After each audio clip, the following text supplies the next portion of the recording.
عزیز الرحمان صاحب حضرت گنگوئی کے شاگرد ہیں کون؟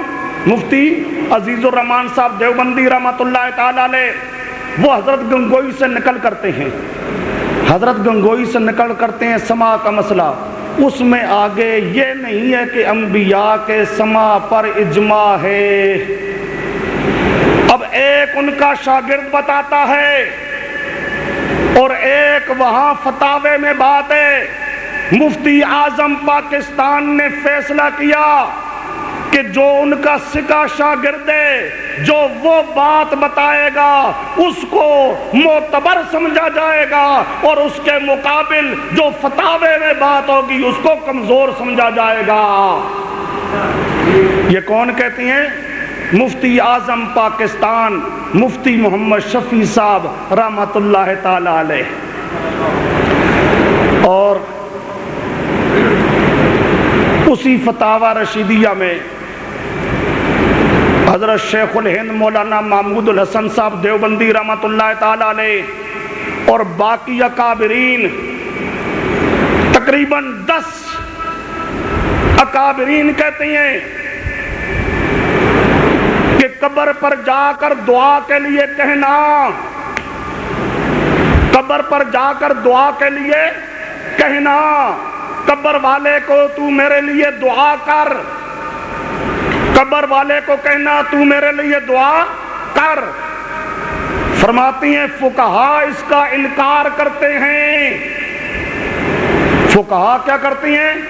انکار. فقہا کہتی ہیں کہ قبر والے کو مخاطب کر کے کہا جائے تو میرے لیے دعا کر، اس کہنے کی اجازت نہیں ہے. اور لکھتی ہیں کہ یہ فقہا کا انکار عام ہے، نبی کی قبر ہو یا غیر نبی کی قبر، نبی کو کہا جائے یا غیر نبی کو کہا جائے، یہ فقہا کا انکار عام ہے. فقہا کا انکار کیا ہے؟ عام ہے. اور مولانا سرفراز صاحب خود لکھتے ہیں کہ یہ دعا کے لیے کہنا اس کا دار و مدار ہے سننے پر. جو کہے گا سنتے ہیں تو وہ کہے گا دعا بھی کر سکتے ہیں، اور جو کہے گا دعا نہیں کر سکتے، دعا کے لیے ان کو کہنا نہیں چاہیے. اس کا مطلب یہ ہے کہ اس کے نزدیک وہ سنتے نہیں ہیں. اب یہ 10 بزرگ شیخ الہند صاحب اور یہ دوسرے بزرگ یہ کہتے ہیں نبی پاک کو بھی مخاطب کرنا، انبیاء کو بھی مخاطب کرنا جائز نہیں. کیوں؟ اس لیے کہ انبیاء بھی سنتے نہیں ہیں، اس لیے کہ انبیاء بھی سنتے نہیں ہیں. میرا دوست، میں نے تو پہلے مسئلہ سمجھایا قرآن سے، درمیان میں بات آ گئی فتاوی رشیدیہ کی. میں نے آپ کے سامنے فتاوی رشیدیہ کی بات واضح کر دی.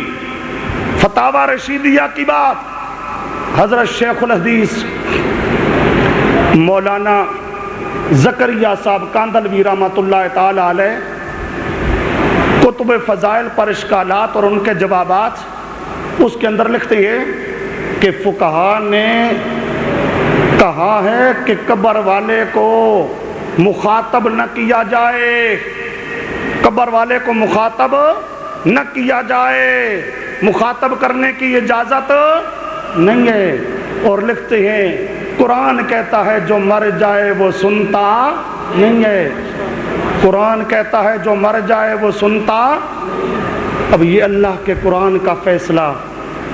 قرآن کے مقابل ایک روایت آئی، اس روایت کا جواب میں نے آپ کے سامنے فتاوی دیوبند سے پیش کیا کہ فتاوی دیوبند کہتا ہے کہ یہ روایت قرآن کے خلاف ہے.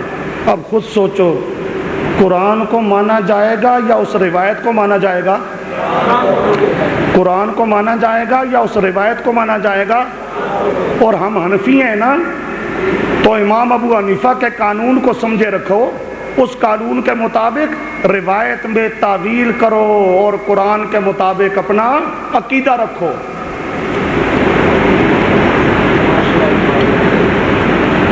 اچھا جی، مفتی اعظم پاکستان مفتی محمد شفیع صاحب، ان کے بیٹے ہیں مولانا محمد تقی عثمانی صاحب، ان کا فتاوی عثمانی شائع ہو چکا ہے۔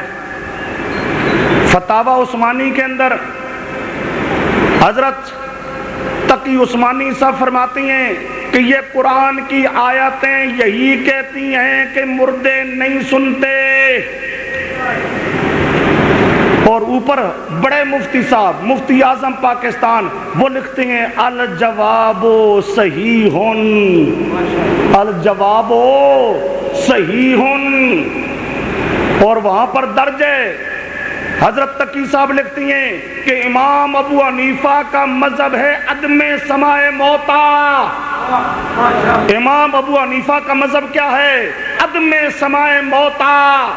حضرت گنگوئی لکھتی ہیں الکوکب الدری میں کہ امام ابو حنیفہ کا مذہب ہے عدم سماع موتا، اور جب ہمارے امام کا عقیدہ ہے کہ مردے نہیں سنتے، اب اگر ہم اپنے امام کے مقلد ہیں تو ہمارا بھی عقیدہ ہوگا کہ مردے نہیں سنتے، اور اگر کوئی سننے کا قائل ہے تو وہ مقلد نہیں، وہ غیر مقلد ہے،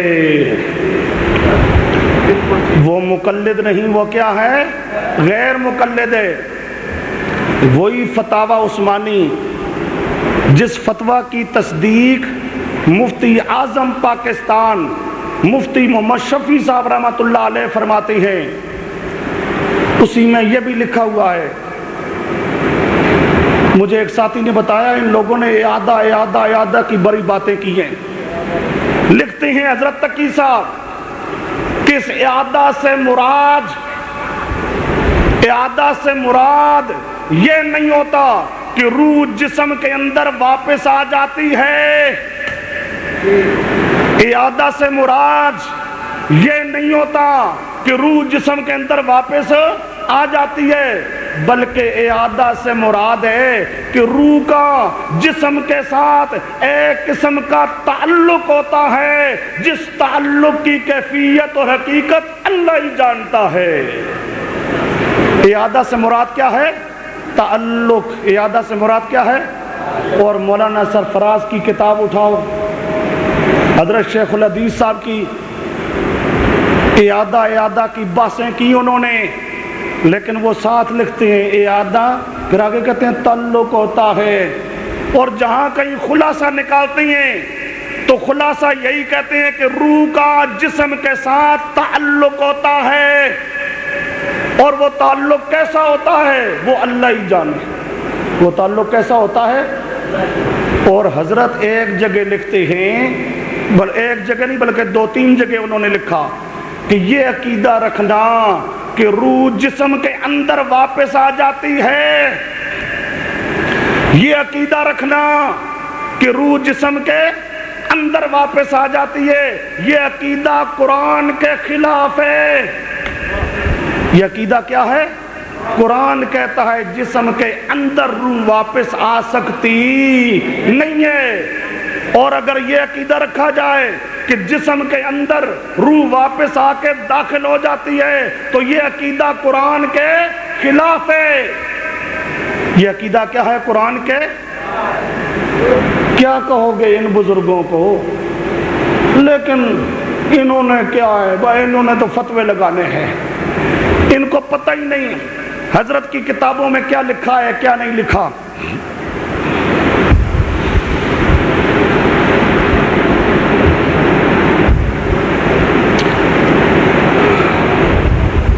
جب کلیب بدر میں پیارے پیغمبر صلی اللہ علیہ وسلم نے خطاب کیا تھا، مردوں کو خطاب کیا، حضرت عمر کہنے لگے رسول پاک ان کے اندر روح کوئی نہیں ہے، اور روح نہ ہو تو جسم سن سکتا؟ بولو، جسم سن سکتا؟ اور بخاری میں موجود ہے، یہ صرف حضرت عمر نے نہیں فرمایا تھا، تمام صحابہ بدر میں جتنے تھے، بدر کے اندر 313 کے قریب سے